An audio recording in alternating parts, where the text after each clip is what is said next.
Hello, welcome back to Let's Talk Sports with Rick, Jack. How are you, Jack? Wonderful, sir. What's going on in the sports world? What's going on in your world? Everything good? No hat this week? Promoting, what is the name of it again? Something tuna. Island Fin Tuna. Island Fin Tuna, I never forget. Our weekly plug for Island Fin Tuna. You'll be having a commercial from them soon, right? I hope so. You're going to be with the corporate director here next week, right? You better talk to him about, show him what we're doing here. Anyways, what's going on with you? Well, right now we have our national champ in college football.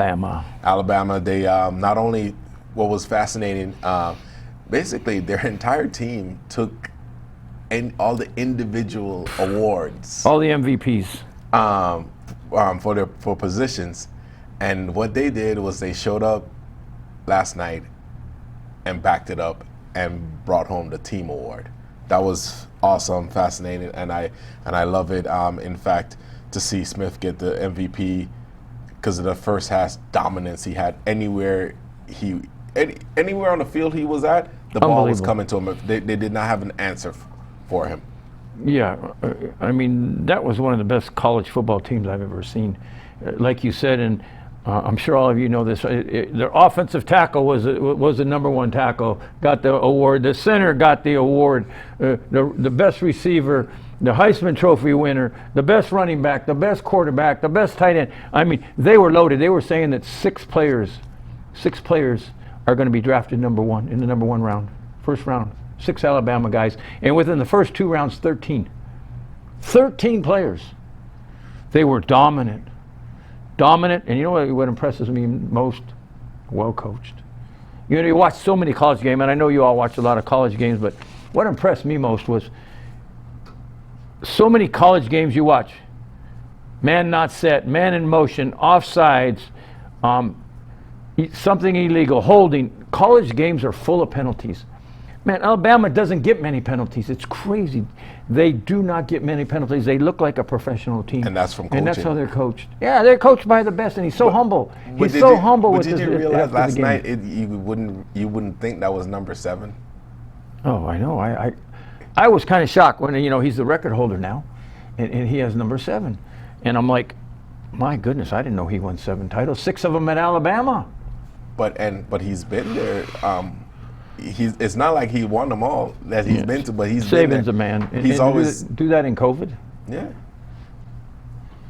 Pretty impressive. But I know you all watched that game, and you know, we both liked Alabama a lot. We gave that out, and Alabama's like a professional team. I mean, there's Alabama, and then there's everybody else. Ohio State is a good team. Very good. Speed galore. They are a fast football team. They could not keep up with Smith, who, I mean, what kind of guy gets 215 total yards, 12 receptions? I'm getting there. In the first half, 12 receptions. And what, 3 touchdowns? Yeah. And doesn't play the second half and still wins the MVP. And it probably didn't, the only reason why he didn't play the second half is because his hands got bummed up. Yeah, it looked like he had broken fingers or something. I mean, I saw that hit, and I was hoping for a good game. I mean, the second half it was nothing to it. I mean, Ohio State scored 1 touchdown in the second half. That's it. And Alabama scored 3 more. But that's a superior team. I know you all enjoyed the game. I'm sure there's a lot of Ohio State fans out there, so I'm sure you bet them. But, you know, we gave out Alabama last week, and I hope you bet it. I hope you bet on them and gave the points because that was a pretty easy win. We want to thank you all for continuing to watch our shows. Our numbers go up, continue to go up, and continue to share, continue to like. Some good news for you. This week we'll be going up on Roku TV. You can get us at Roku. Those of you who have Roku, that's pretty exciting, huh? Yeah. Our platform continues to grow. You know, we've been on YouTube, we've been at WWDBTV, now we're at Roku, and we're in the midst of a couple other people that are talking to us, and the show continues to grow. But my main point is thank you for watching. Thank you for liking. It wouldn't grow without you guys. Yeah, and it's growing, and people are coming to us now and interested in the show, and a lot of the different networks. So thank you. We're blessed, and we hope that we are paying it back and giving you winners and fun stuff to talk about. And it's been fun for me, and it continues to be fun. It's great to have a new forum, isn't it? Yes. To be on a new platform? Yeah, absolutely. Roku TV. Exciting? Very exciting. You think we dress a little better, right? No? Yeah, At least I wore a long sleeve shirt, but you got the cuff. Hey, I broke out when was the the last time cufflinks you saw today. me in a long sleeve shirt? You know, but anyways, we're grateful. We're grateful for all of you. We're grateful to WWDBTV, Mr. John Stiles, producer extraordinaire. Thank you, John. But let's talk a little more sports. College football's over. I'm kind of bummed. The awards are done. Heisman Trophy's done. Alabama dominated from start to finish.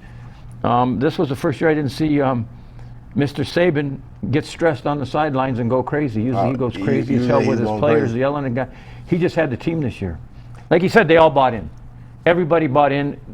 The COVID wasn't a problem there. He was the only one getting it. Everybody, he was the only one that got it. But the players were great. I mean, it was a great story for a tough year. To me, it was a great story, not only for a great football team, but for how the process worked for them.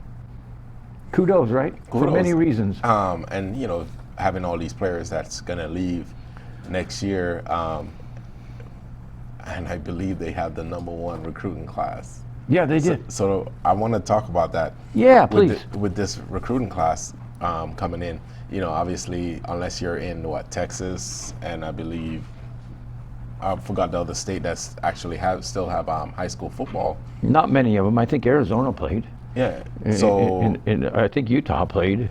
But a lot of didn't play. A lot of states didn't play high school football this year. So with the recruiting class coming in, like, how is it going to be different from, you know, not having all these reps and stuff and coming in? Like, are those players going to be good enough, or do they? Great point. Are their summers basically going to be, hey, training, or do they have to, you know, basically go in early? What's the case in this time around? You know, obviously this is a COVID year, so what's going to be different, or how are the adjustments going to be made? Yeah, that's a really interesting point. And a talent drop off. It's really an interesting point because they didn't play football in California. So you look at the number one guy that they said, the #1 recruit out of Corona, California, who is going to USC. That's based on his junior year. It's not based on what he did in his senior year. Did he have a drop off? Did people figure out by watching film what his moves were as a defensive end? There's so much of that where the kids didn't get the hands-on training that are now seniors this year and going to go to college. I think there's going to be a drop-off in what you see from freshmen going to college this year because they didn't get the training in so many cases. I think that there's going to be a longer learning curve, and it's going to hurt some of these programs. And some of them that are truly top 10 recruits did so well, I don't think the recruits are going to be as good as they normally are. So that's a great point you make. And then, like, even what about the juniors this year? You know, or such a big year, your junior year, that's supposed and not to play football. How's that going to affect high school? Yeah. So I mean, this COVID, we hope that you know, the vaccine gets out and these kids can play again. But you know, it's tough. I mean, sports period. I mean, it's interesting to me that college football as a whole decided to nullify everybody's senior year. They give everybody one more year, which was awesome, though. Like, it is awesome because that's not something that the NCAA likes to do. They like to, you know, hey, this is the way it is, and this is the way my granddaddy did, my granddaddy before that done it, so we're gonna keep it this way. This is tradition. But now to see them actually saying, oh, you know what? We're going to adjust this year, and we're going to give you another year of eligibility. That's probably like the best thing I've seen them do. Well, on that side of the coin, it's going to help college football because you get one more year with these kids. So in a program that they played 13 games, they still played a season. They still had all that training, like in Alabama, had 13 games to win it. Well, a kid that automatically gets another year, he's really going to improve. So I think you're going to see, in my opinion, kids stick around for that additional year, take that additional year, and a lot of them are transferring to other schools, by the way. Because their stock will go up. Yeah, though. and their stock, but in their learning curve will go up because there's some kids that it takes them that extra year to get ready. It takes them that other year to understand the program. So I think college football is going to be a little better this year. I really do because of that. And I don't think the freshmen are going to have, because of what happened in high school, I don't think they're going to have as much of an influence. But I think the kids that were sophomores are going to get to play their sophomore year again. And juniors, seniors that are going to get to play their 5th year or 6th year because they redshirted. Man, I think college football is going to be the bomb this year. I really do. I think it's going to be very competitive, and a lot of teams will be improved. So, I'm watching out for, the Alabamas, of course, and Clemson and Ohio State. They're going to be there. I'm hoping Michigan can get picked up. What do you think about this? I mean, Harbaugh got signed to Extension 2024. Why not? He hasn't beat Ohio State yet. It's more than Ohio State. Hey. It's the program. It's the program. The program. Michigan, all you Michigan fans.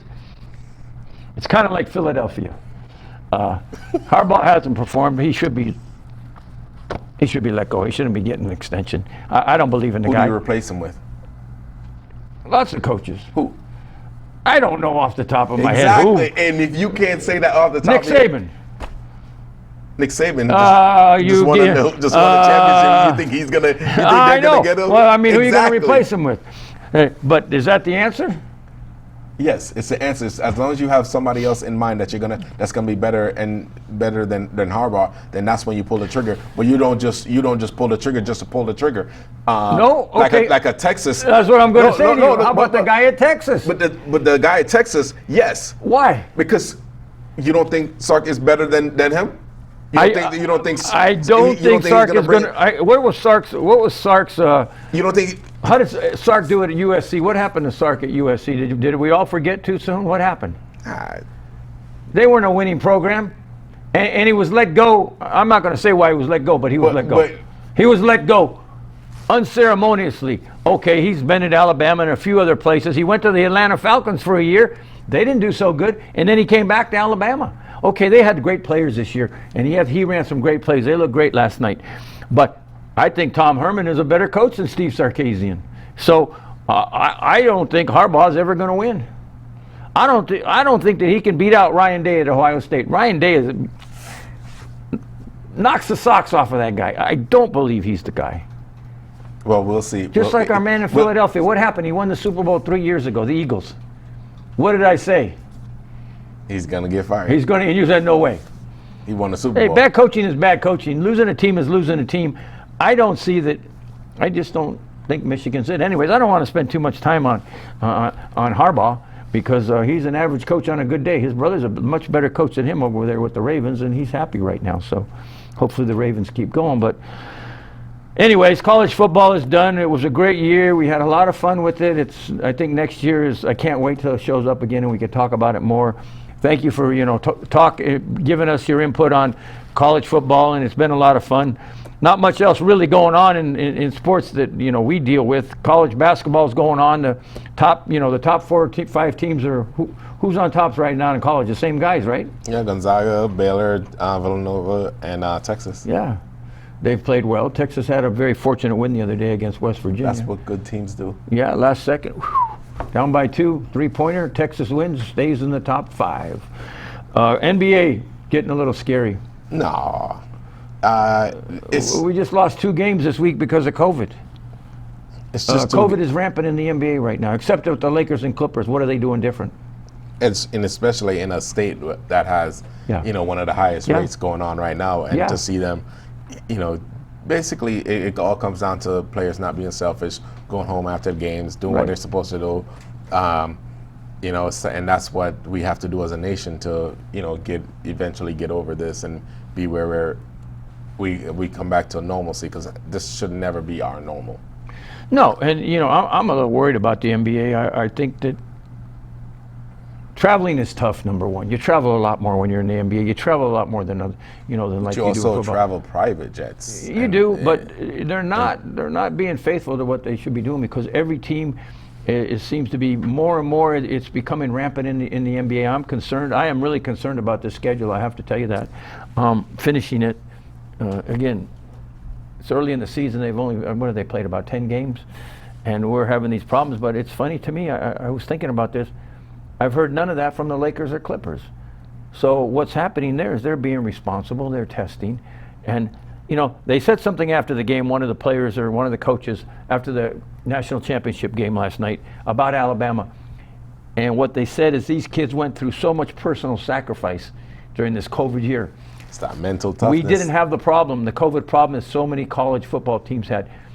We were very faithful to the task, and these kids, they're to be commended because they gave of themselves personally. They sacrificed a lot. That's the one thing that I heard come out of that game at the end. Sacrifice led to success. S&S. Sacrifice, success. But anyways, I am concerned about the NBA. And that all being said, you seeing anybody that's improving? Any good teams out there in the NBA? Any changes? Lakers look good. Clippers look good. Other than that, on the East side, I'm actually surprised with the way Philadelphia started. You know, I was skeptical of Doc Rivers and his coaching. I just thought, you know, I'm still, you know, everyone in the NBA, they're still on that nostalgic championship that he won in 2008. yeah. So, Doc but Rivers. their start surprised me. I was actually quite surprised. My Knicks are 5-5 right now. Yeah, they're playing pretty good ball. Better than I expected, so I'm happy with that. Yeah, and the beat goes on with Kyrie Irving. He go over there, you know, the Brooklyn Nets are going to be it. Him and Kevin Durant. Well, what happened? This is going to be his 5th game. Irving missed for personal reasons. What's wrong? This guy, does he want to play basketball or doesn't he want to play basketball? When he's on the court, he's fantastic, but now he's out for personal reasons. We don't know what the personal reasons are, but again, are they mental? The guy, he's played very little basketball since Cleveland. Very little basketball. When it comes to, I guess, like when it comes to mental, when they're going through their mental stages or whatever they're going through, I don't like to question it because everybody deals with things differently. It's my biggest thing is communicating with the coaches, your teammates, because whatever you're going through, they should know what you're going through, or at least you should have some type of communication. Give you the time to go handle your thing. When it's surprised that the coaches didn't even know that you're not gonna be there today, that's where I have the problem. Yeah. And so you can go handle your thing. You got a rookie coach. It doesn't matter. He's the person in charge. Yeah. You give him that respect because you expect him to respect you as the number 2 talent on that team, right? Yeah. So Well, give him absolutely. the same Respect respect. your fellow players, which he hasn't done a lot of. Yes. So He- that's my big issue. it with bothers that. me. It's not his mental issues that he's dealing with. It's the way he's dealing with communicating with the people that depend on him and he depends on. Yeah, and again, there's a lot of things to talk about in the NBA. Right off the bat, the teams I think that look pretty good, of course, are the Lakers and Clippers in the West. Portland, Utah, Denver, they all pretty good, but they're not at the Lakers level. And in the East, I've seen, I think Philadelphia is going to be there because of Drew Holiday. He's been a great addition to that team. Drew Holiday really helps them. That's a big addition to Philadelphia. And Milwaukee's starting to play great ball. They're picking it up and playing great ball. They look like the 2 top contenders to me. Boston, up and down, Toronto, up and down. I really like what I see in Philadelphia. So far this year, they've had a couple of hiccups lately, but Milwaukee looks the most consistent team to me in the East right now. Again, the season is young. Yeah, it's very young. Let's hope we get to the finish line. Yeah, And it's not let me see bubble ball. All-Star break. Are we having an All-Star this There's week? no this All-Star year? game. Just 72 games. Let's go get it done, get playoffs, get the season in. But we need a break in the middle of the season. Well, watch hockey. Hockey starts tomorrow night, folks. It's ready to go. I know that the Golden Knight fans are watching here, and we'll see how they do. We hope they make the playoffs again this year and have a good playoff run. They added some new players. The Golden Knights, we got hope for them. We hope they have a good season. Good luck to hockey, and hopefully everything goes well with the COVID with them and they have a great season, but it starts tomorrow. A lot of fun for you hockey fans. NBA is going strong. College basketball is going strong. Congratulations to Alabama. Congratulations, Mr. Saban and your ball club. Great team for a lot of reasons other than being great football players. But again, we want to thank you all. Thank you all for watching. Please, please, please catch us at Roku TV. You have a new forum to watch us at and some place to go besides YouTube. Keep watching us at YouTube and liking us. Keep watching us at WWDBTV. But check us out. Check us out over there at Roku. Yeah, that's Exciting, awesome. right? Absolutely. If I could flip out this chair right now, I would, but Well, you know, I'm too old for that now. if we jump up and down, we're going to hurt our backs. So, anyways, God bless you all. Have a great week ahead. Watch our shows. Thanks for liking us. Thanks for sharing. And again, catch us at Roku. Take us out of here. See you next time. God bless.